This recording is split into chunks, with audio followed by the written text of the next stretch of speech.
Hello everyone, it's Leo and it's time to talk about episode 34 from Delicious Party, which was surprisingly a Yui episode. I don't know why, I was not expecting this to be exactly a Yui episode, but it was, and I felt very heartwarmed while watching it. It was an adorable episode and I feel like it was able to convey Yui's feelings towards her grandmother. Now we have more of a clear view of Yone. I mean, every time they talk about her, the role she played in Oishina Town gets stronger and bigger and we can understand it better. The feelings that Yui has towards her and the feelings she still nurtures towards her have been very clear since the beginning. And I feel like this episode really embodied that in a very heartwarming way, so I really loved it. And we also had some pretty interesting information on the past of Oishina Town in the form of Ginger, who was Rosemary's mentor, who has already passed away, just like Yui's grandmother. But after listening to the information, after watching the episode and, paying attention to some of the info we have, I feel like Ginger might not be dead. Ginger might be alive. And Ginger might even be the villain of the season. That is how I'm feeling right now. So let's start by talking about Ginger because this is the most interesting aspect of this episode. We have Matasaburo mentioning Ginger to Mari, saying that they've known Ginger and they thought that they might have known Rosemary because the costumes that they wear are very similar. So in episode 1 from Delicious Party, Yui meets Mari for the first time. Mari is famished, they need food, and Yui helps them by bringing them to their restaurant.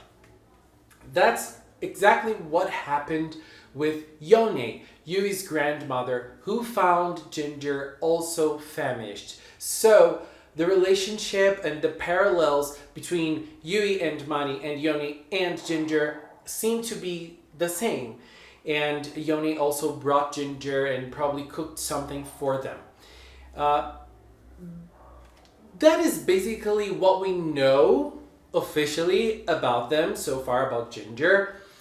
But when they were mentioning Ginger, Takumi's mom had a very weird look on her face.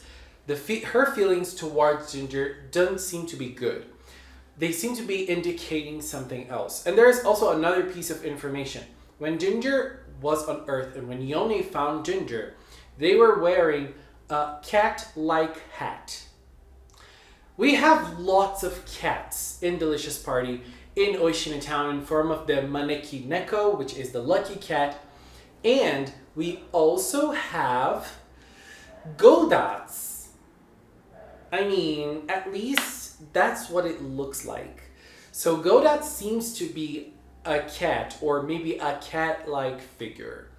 And there was also the talk about Mari's mentor being able to create delicious stones and Godat's also having some delicious stones, or at least the Bundoru gang having some delicious stones. So there are lots of weird things that are making me believe that Ginger might be Godat's, and the G as well. I mean, both names start with G. I don't know if that's a correlation to that.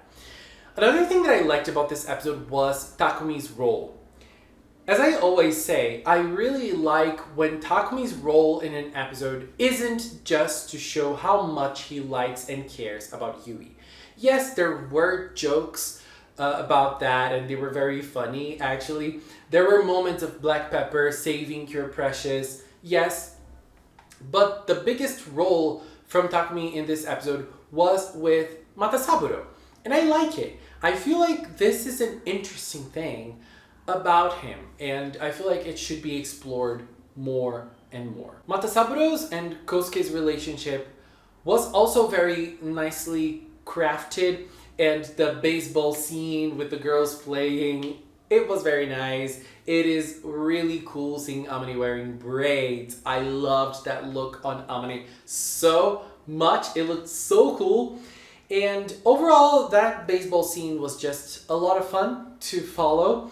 But I feel like the girls should have had a bigger participation, especially Ran, because Ran is so full of energy, and we didn't see that. I mean, Kokone I understand, but Ran, girl, we should have seen more of Ran. And I love Komekome's part in the game as well. And then we have Secretoru. And after this episode, it's clear. It's clear to me, and I really believe that it seems to me that she is going after what she wants and not what Godats want. She chooses the things that she likes to eat. That is what she's going after when she is choosing which recipe to attack in each episode. And that's what she did today. She wanted Oden, and so she went after an Oden recipe, and then she attacked, and the fighting scene started. The fighting scene obviously was very weird, but it's nice that in the fighting scene we could really see Cure Precious's determination in saving the moment for it to be possible for Kosuke and his grandson and his grandfather to talk it out and get everything together and just get their relationship back on track. Like, it's very important for Yui to save the day today, because everything that Matasaburo and Kosuke are going through remind her of her and Yone. Even though the relationship is completely different, it's still a grandfather with his grandson. It's the same type of relationship that she had with her grandmother, with their differences, of course. So it's nice that one thing that was nice about the fighting scene was that Precious was able to overcome things by herself. She didn't need Black Pepper to save her.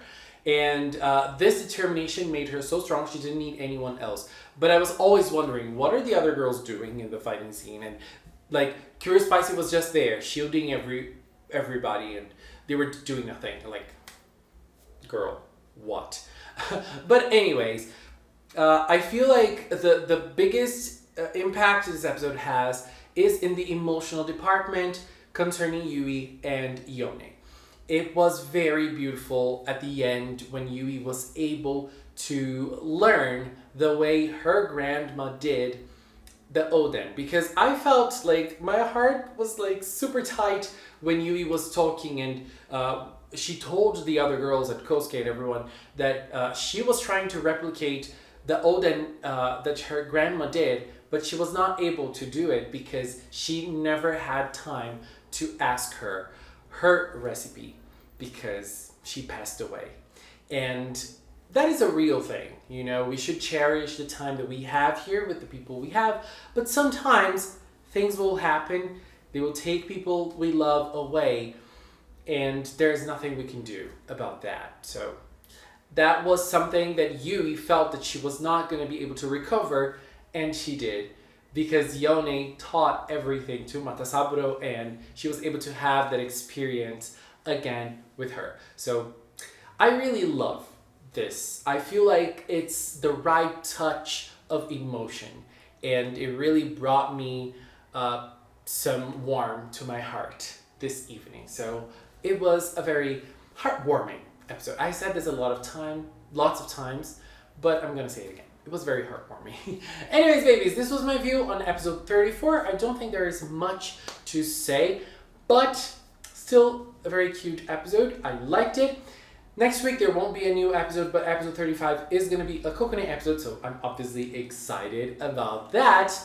And I'm going to take this little time to thank the members of the Magical Cinnamon channel. If you are a member, thank you very much for your support. And if you've watched up to now, thank you so much as well. Thank you so much for watching, and until next time, bye bye!